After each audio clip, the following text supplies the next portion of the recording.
Hey there, how you doing? Charlie Winters here with horse racing tips for Sunday, the 9th of June. Well, a quick apology for yesterday. That was absolutely dreadful. We had one placed out of, well, it wasn't 12 horses, but we had 12 in total. Some were duplicated.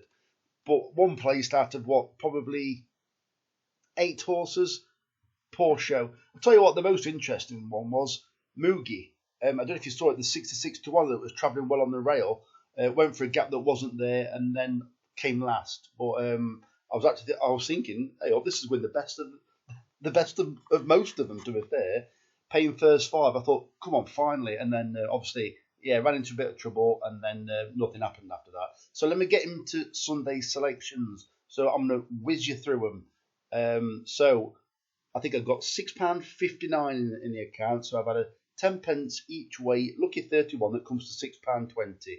Then I've basically tried to get rid of the oddments in a 19 pence each way accumulator, which is a five-fold because it's 5 selections. So let me get into it. So the first selection is Foxwood. I've left the prices of these. I believe I've taken one price. So Foxwood in the 157 great start, at Perth, paying 4 places instead of 3. This horse hasn't ran for a while, 174 days. But the trainer's in good form, George Bewley.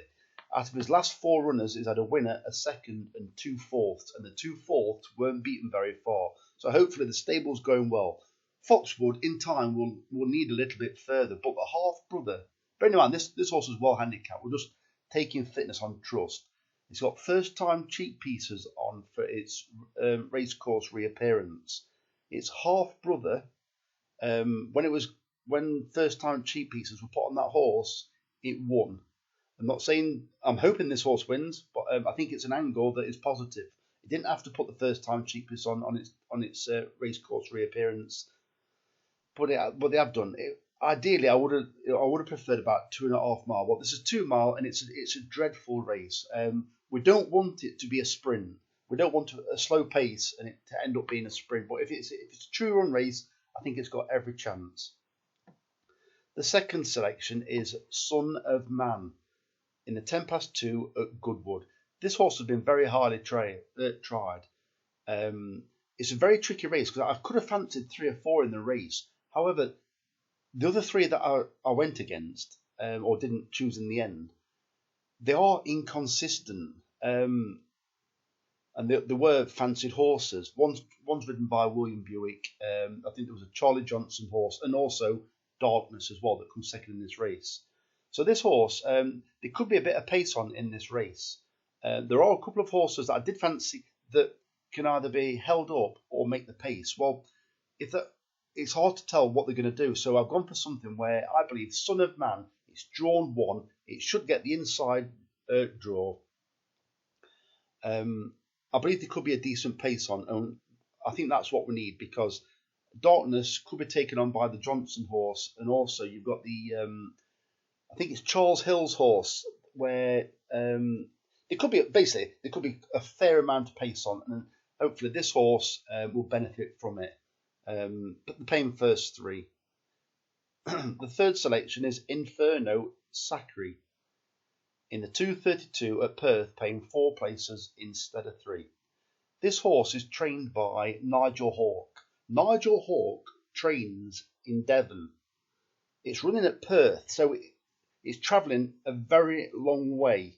I've also gone for their other selection as well because there are angles for backing both of them. So Inferno Saker, there's a jockey called, I think her name's Mrs.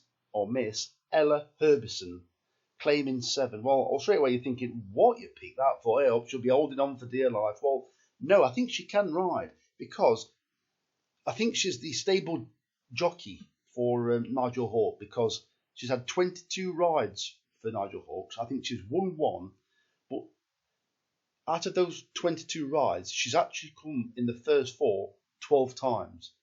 I believe she can ride. Well, this horse, it will go off in front, and I'm just hoping that she rides a sensible. We don't want it being taken on for the lead.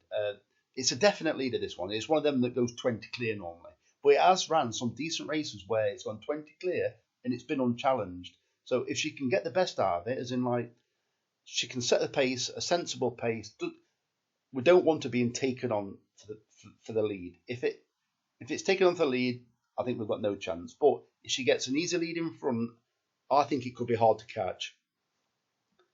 The fourth selection is Crescent Lake in the 4:30 at Goodwood, paying 4 places instead of 3. This one's trained, I believe, by Josh and Gary Moore. It was about 6-1. It's probably going to be.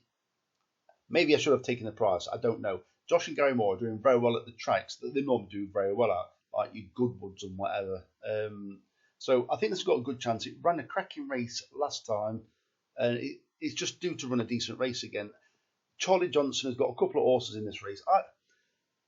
I'm wanting to latch onto the Charlie Johnson horses, but every time I do, so I'm thinking Quicker Grand now is trains just like his dad does, where the Quicker Grand comes in June onwards, and the stable start hitting some form. Well, it could happen, but Your Kindness, I think, is not well handicapped on turf, and Tenerife Sunshine,